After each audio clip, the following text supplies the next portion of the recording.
Hello, subscribers! I am technically still on hiatus as I work up the motivation to reinstall Linux, but Trinity Radio just did a 7 questions for Christian YouTubers video, and I wanted to actually answer the questions while they are still fresh. I had eventually planned on doing some 10 questions for Christians from some atheist, eventually, but this one came up and wanted to get to it as soon as possible. So let's dive in. Radio. I'm Braxton Hunter, and I've got 7 questions for Christian YouTubers that I hope you will answer.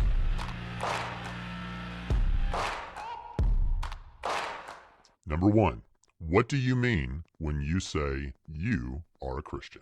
These questions go by fast. There we go. What do you mean when you say you are a Christian?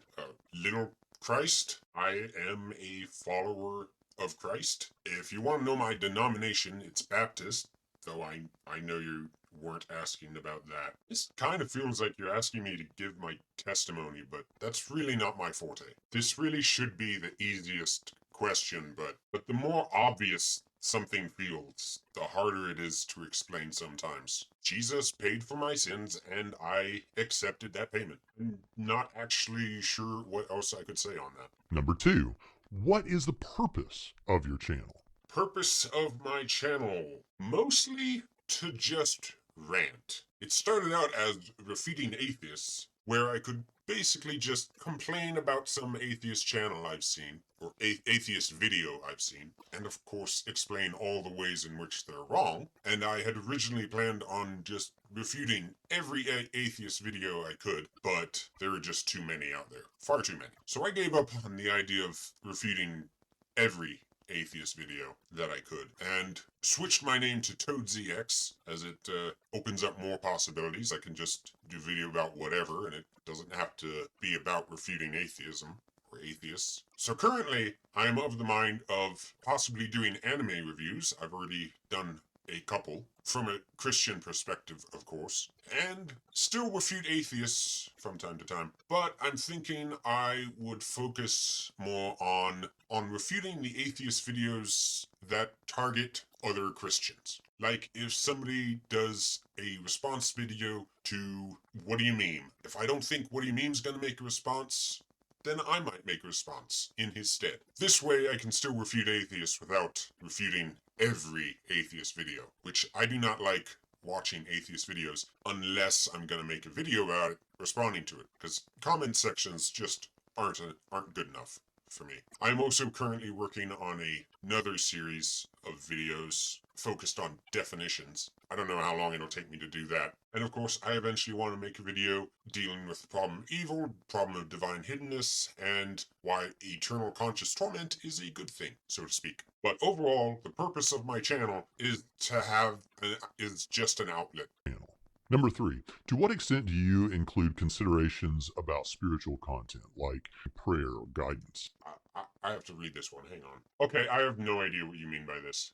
This question is completely lost on me. Like, do I pray in any of my videos? I don't think that's what you meant. But if it is, the answer is no. I have a hard enough time praying in private to even consider praying in public. Not. Or guidance. Number 4, if someone asks you why they should be a Christian, what do you say?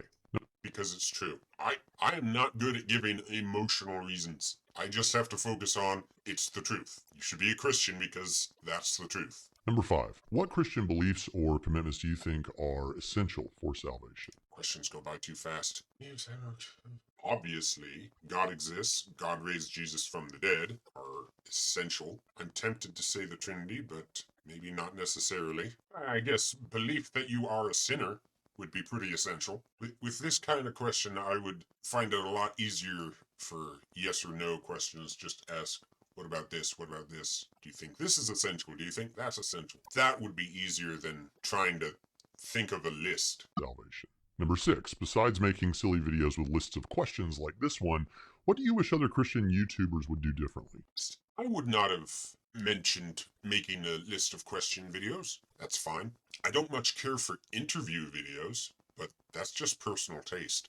This is more like a case-by-case basis. I can't give a generalization of what all Christian YouTubers should do or do differently. Each one will have their own issues. I would like to see what do you mean getting back to memes, but I'm also not going to say there's anything wrong with what he's currently doing. Most of my complaints for Christian YouTubers have to do with young Earth creationists and the poor quality of their videos or channel setups. Like, I'm currently watching A Bit of Orange, and some of his playlists are just completely out of order, and his Evolution 101 playlist repeats videos with different thumbnails. And don't even get me started on Standing for Truth and all the stuff there. Just, this may only be specific to young Earth creationists, but just stop repeating so much and try to have your videos have more individuality. There is a lot of repetition on young Earth creation channels, which makes it hard to retain my viewership. It's one of the great things about response videos is they can be repetitive because the person you're responding to, at least you're not responding to the same video. Your responses might be the same every time, but the video you're responding to isn't. So it keeps it fresh. And of course, inspiring philosophy should just give up on theistic evolution and old earthism altogether. That would be something he could do differently that would make the top of my list. Differently. Number 7.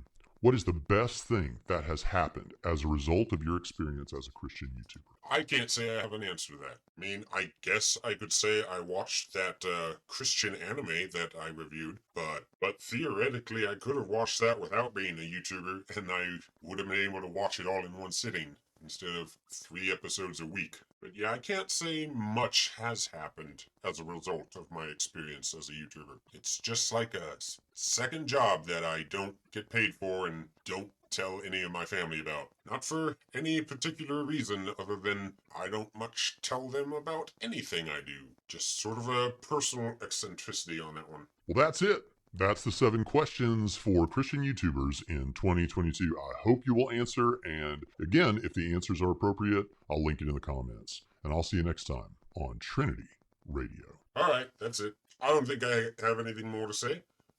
Cut to end scene.